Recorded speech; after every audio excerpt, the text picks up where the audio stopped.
అనంత్ అంబానీ వివాహ వేడుకల్లో రామ్ చరణ్కి అవమానం జరిగిందని షారుఖ్ ఖాన్ రామ్ చరణ్ని ఉద్దేశించి పిలిచినటువంటి పిలుపు ఇప్పుడు సర్వత్రా చర్చనీయాంశంగా మారిందని, ఆయన అది ఉద్దేశపూర్వకంగా పిలిచారా లేదంటే వాళ్ళిద్దరి మధ్య ఉన్నటువంటి సాన్నిహిత్యం వల్ల పిలిచారో తెలియదు, కానీ ఇడ్లీ వడ సాంబార్ అనే పిలుపు అంత మంచిది కాదంటూ కూడా ఇప్పుడు సోషల్ మీడియా వేదికగా ఒక చర్చను అయితే ప్రారంభించారు కొంతమంది.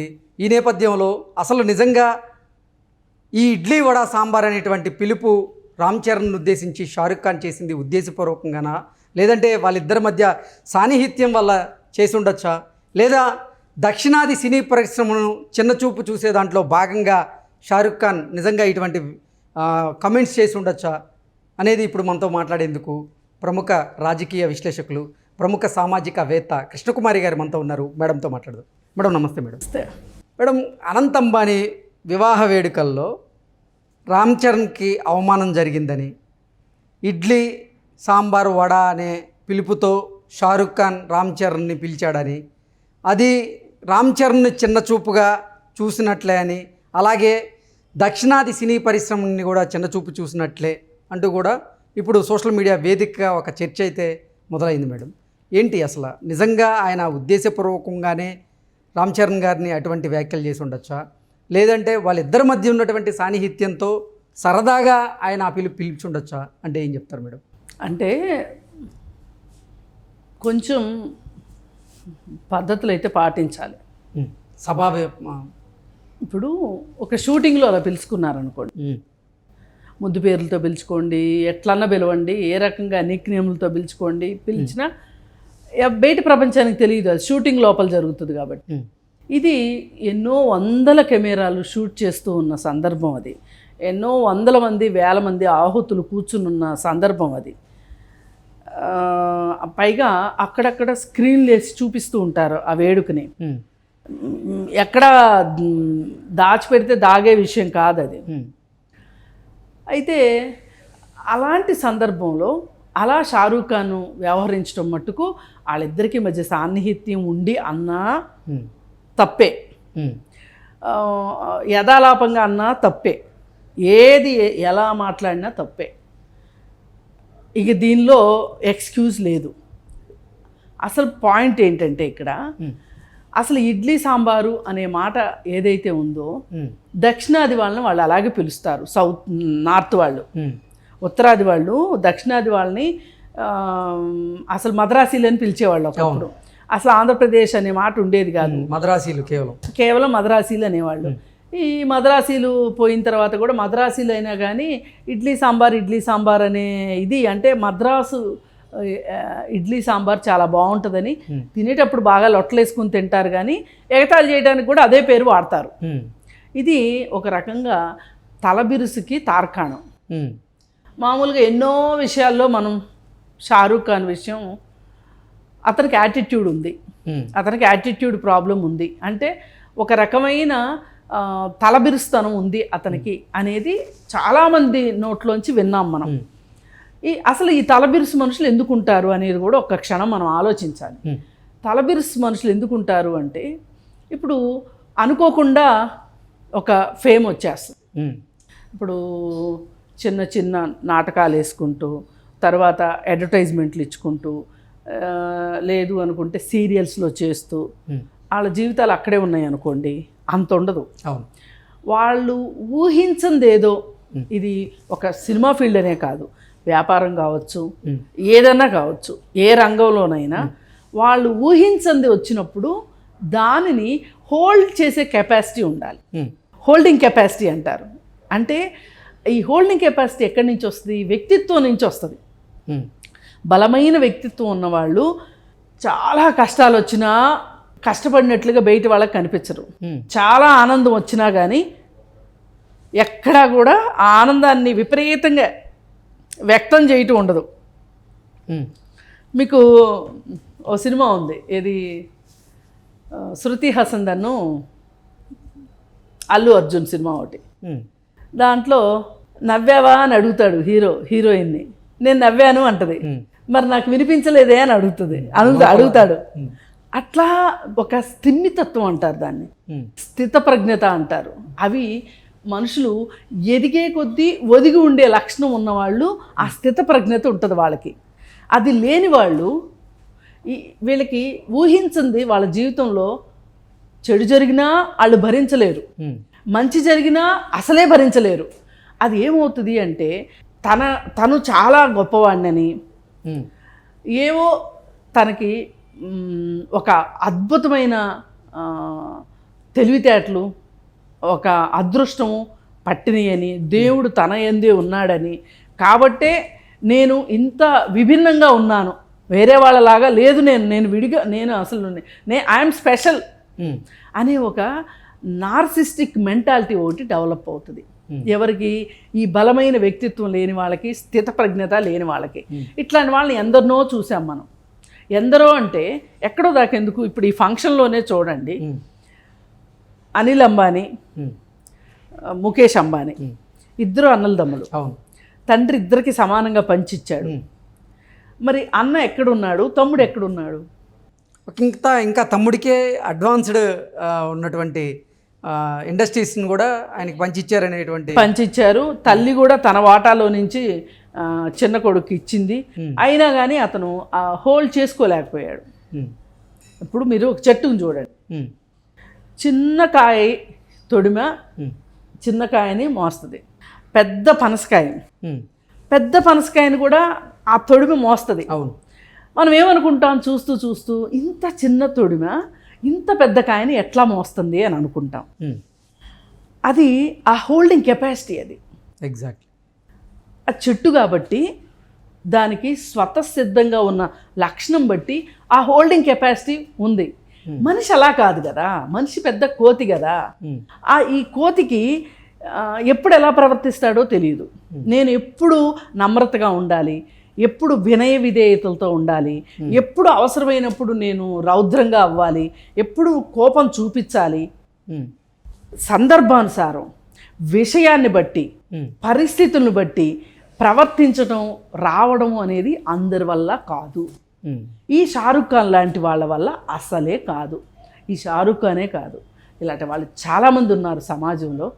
వాళ్ళు ఇలా పైకి లేచి ఇలా కింద పడిపోయిన వాళ్ళని చూసాం.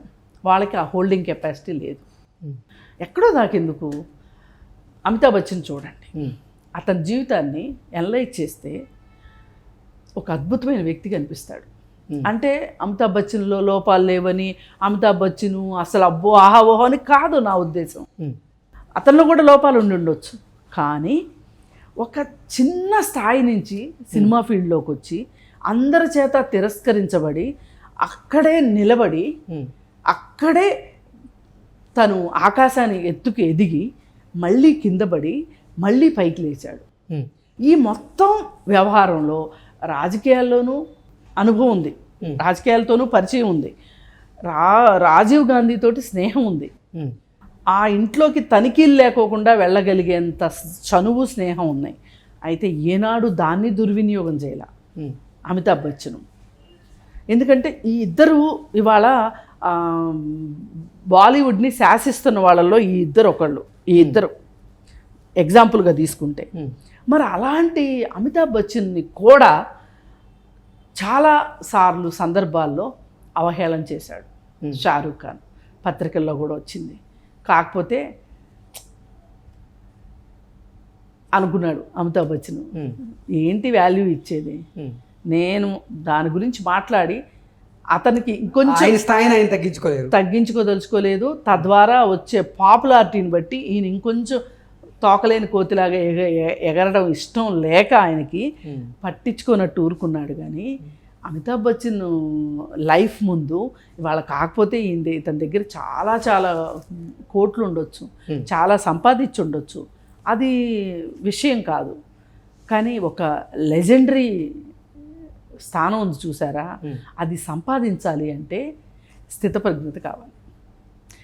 ఇప్పుడు ఇలా మాట్లాడేవాళ్ళు ఎప్పటికీ లెజెండరీలు కాలేరు, లెజెండరీలు అవ్వలేరు. వీళ్ళు ఎందుకు అవ్వలేరు అంటే ఇలాంటి మాటలు మాట్లాడితే నీకు ఎంత చనువన్నా ఉండు. మీ ఇద్దరు ఒక రూమ్లో కూర్చుని ఉన్నప్పుడు, మీ ఇద్దరు పర్సనల్గా కూర్చున్నప్పుడు మీరు 100 జోకులు వేసుకోండి, కానీ బయటకు వచ్చినప్పుడు బయటకు వచ్చినప్పుడు ఎలా ఉండాలి, ఎలా ప్రవర్తించాలి తెలియాలి కదా. అతనికంటే వయసులో పెద్దవాడివి కదా, అతనికి ఒక పేరుంది కదా, పోనీ అతను ముద్దు పేరుని పిలిచినా బాగుండేది. రామ్ చరణ్, రామను, చరణను ఇంకోటో పిలిస్తే పోయేది. పైగా ఇలాంటి వాళ్ళు ఎందుకు ఇలా బిహేవ్ చేస్తానంటానికి కూడా ఇంకొక కారణం కూడా ఉంది. అదేంటి అంటే వీళ్ళు అందితే జుట్టు అందకపోతే కాళ్ళు వ్యవహారంలా ఉంటుంది వీళ్ళది. ఈ అందితే జుట్టు అందకపోతే కాళ్ళు ఎవరి దగ్గర అయితే మనము సాష్టాంగం పడాలి అని అనుకుంటారో ఈ సాష్టాంగం కూడా పడతారు. ఇలా సాష్టాంగం అవసరమైనప్పుడు సాష్టాంగం పడి మళ్ళీ పరిస్థితులు మనకి బాగా అనుకూలించినయే అన్నప్పుడు ఆ కాళ్ళు పట్టుకుని కూడా లాగుతారు. ఇప్పుడు ఈ దేశంలో పరిస్థితి హిందుత్వ వ్యవహారం నడుస్తుంది. ఈ హిందుత్వ వ్యవహారం నడుస్తున్నప్పుడు మోడీ హవా నడుస్తుంది. ఈ మోడీ హవా నడిచే సందర్భంలో మోడీ నాకు ఎదురులేదు అనుకుంటున్నాడు. ఇదే మోడీ ఒకప్పుడు గుజరాత్ అల్లర్ల సందర్భంగా అతను ఎంత అబాస్ పాలయ్యాడో, అతను ఎంత నవ్వులు పాలయ్యాడో, ఎంత తొక్కివేయబడ్డాడో అందరికీ తెలుసు. అప్పుడు అతన్ని పట్టించుకోని వాళ్ళందరూ కూడా ఇవాళ అతని దగ్గరికి వెళ్ళి సాష్టాంగం పడుతున్నారు. అలా పడుతున్న వాళ్ళల్లో షారూఖ్ ఖాన్ కూడా ఒకడు. ఇప్పుడు అసలు ఏ మతాన్ని నమ్మకపోతే అది వేరే విషయం. నువ్వు ఒక మతంలో పుట్టావు, ఆ మతాన్ని ఫాలో అవుతున్నావు, మతాన్ని నమ్ముతున్నావు, చిత్తశుద్ధిగా త్రికరణ శుద్ధిగా నమ్మేటప్పుడు నీకెంత లాభమైనా రానివ్వండి, నీకెంతమైన అవసరమైనా అవనివ్వండి, తల తీసేంత కర్మన్న పట్టనివ్వండి, నువ్వు నమ్మిన దాన్ని వదులుకోకూడదు. కానీ షారూఖ్ ఖాను సందర్భం వచ్చిన ప్రతిసారి కూడా జీ హుజూర్ అన్నట్లు ఎవరైతే అధికారంలో ఉన్నారో, ఎవరైతే అప్పర్ హ్యాండ్లో ఉన్నారో వాళ్ళ దగ్గర సాష్టాంగం పడతాడు, జీ హుజూర్ అన్నట్లుంటాడు.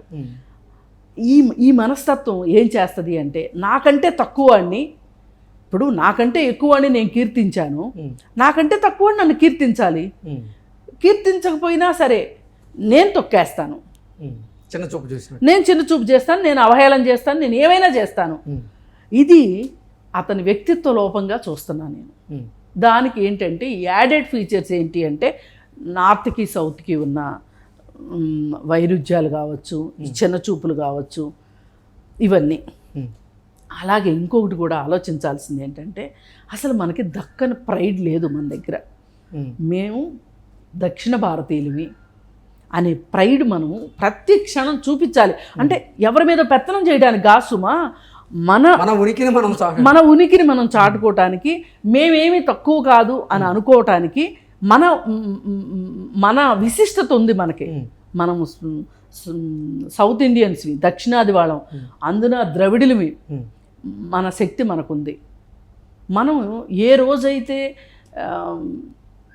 ఉత్తర భారతం వాళ్ళ ముందు సాష్టాంగపడతామో, మోకరిల్తామో, అప్పుడు మనం ద్రవిడులమే అని చెప్పుకుంటానికి సిగ్గుపడాలి.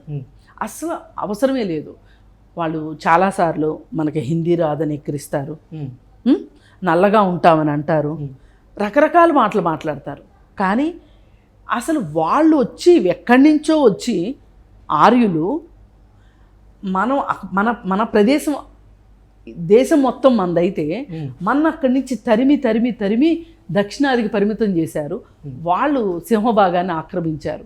నిజంగా చూస్తే ఉత్తర భారతదేశం వాళ్ళు ఎవరు అవునన్నా కాదన్నా కోపం వచ్చినా సరే వాళ్ళు దోపిడీ దొంగలు లాంటి వాళ్ళు. ఈ దేశం మనది. మన దేశానికి వచ్చి మనల్ని పక్కకు నెట్టి మన మీద పెత్తనం చేస్తున్నారు. అంటే ఇన్ని కోణాలు ఉన్నాయి ఉత్తర భారతదేశం, దక్షిణ భారతదేశం అనడానికి. ఇప్పుడు వీళ్ళేంటి, షారూఖ్ ఖాన్ ఉద్దేశం ఏంటి, నేను సినిమాల్లో నేను నిరూపించుకున్నాను, నా దగ్గర డబ్బు ఉంది, నా దగ్గర ఫేమ్ ఉంది, నాకు గ్లామర్ ఉంది, నేను ఏమైనా మాట్లాడతాను అనే తత్వం అతను అలా మాట్లాడిచ్చింది. ఏది ఏమైనప్పటికీ మనం ఇక్కడ ఉపాసనని ఒక విషయానికి మెచ్చుకుని తీరాలి. అందరూ జేజేలు బలుకుతున్నా అతనికి, షారూఖ్కి భయపడకుండా, బాధపడకుండా తను ఈ వార్తను ఉనికిలోకి తీసుకొచ్చింది చూసారా. దీన్ని బట్టైనా మనం అంటే వాళ్ళు ఏమనుకుంటున్నారనేది తెలిసి వచ్చింది. దీన్ని బట్టి అయినా మనం ఎంత ప్రైడ్లో ఉన్నాము, మనం ఏంటి, మన ఉనికి ఏంటి, మనం తెలుసుకోవాల్సిన అవసరం ఉంది. పైగా అటు సైడ్ నుంచి వచ్చే యాక్టర్స్కి మన సినిమాల్లో విలన్లు గాను సపోర్టింగ్ యాక్టర్స్ గాను మనం అవకాశాలు ఇస్తాం. వాళ్ళు మన వాళ్ళకి వాళ్ళు అవకాశాలు ఇవ్వరు. అవును. ఇది నిన్న మొన్న అన్నపూర్ణ గారు కూడా ఇదే మాట చెప్పారు. ఎందుకు వాళ్ళకి ఎంత ఇస్తారు, వాళ్ళు మనకి ఇవ్వనప్పుడు మనం ఎందుకు వాళ్ళకి అంత ఇవ్వాలి, మన లోకల్ ఫీలింగ్ మనకు ఉండక్కర్లేదా, మన లోకల్గా మంచి భాష మీద పట్టున్న వాళ్ళని మనం ఎందుకు పెట్టుకోము అని చెప్పి అన్నారు. వాళ్ళకి ఆ పొగరు కూడా ఉంది, మేమే దిక్కు, దక్షిణాది సినిమాలకు కూడా మేము దిక్కు అనే ఫీలింగ్ కూడా ఉంది వాళ్ళకి. అందుకని యాతావాత ఏది ఏమైనప్పటికీ కూడా ఇది షారుఖ్ ఖాను తన మనస్తత్వాన్ని మార్చుకుంటాడా లేకపోతే ఇలాగే విమర్శలకు పాలవుతాడా అనేది అతనికి మనం వదిలిపెడదాము. కానీ అతను ఇప్పుడు ఏనుగు వెళ్తుంటే కుక్కలు మురిగినట్లు మనం అతన్ని అలాగే